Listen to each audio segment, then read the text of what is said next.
Ah, alam nyo, nagsimula yan nung nag-unfollow. Para sa akin, yung mga unfollow at unfollow na yan, hindi naman yun yung nagde-define.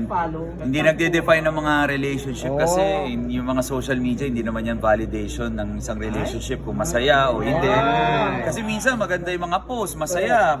Magugulat ka lang, yung mag-asawa nag-iwalay na.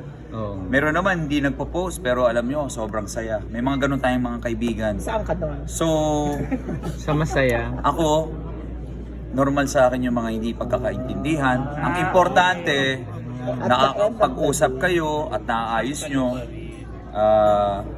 Nakikilala nyo yung isa't isa lalo, mas nagmamature kayo. And now, we're striving to be the best version of ourselves. Introduce po siya sa family niyo. Paano po yung support ka ng family? Opo, sabi ko nga po, kilala niyo yung buong family ko. Check it out. Hey, y'all. I am Yasmin, and I am an immigrant. Being an immigrant to me is about belonging. I feel like this show is important now in our world because it makes you relate. It makes you feel like, oh yeah, there's a lot of people that are just like me.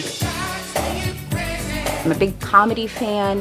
I feel like that is the best way to discuss these things is through comedy, but I just love being part of this ensemble. Everyone has their own story. Everyone comes from different places, and I love that it's, on top of that, hilarious. Y'all make sure you watch Immigrants. I think it is super funny, and I think you'll relate and laugh your ass off.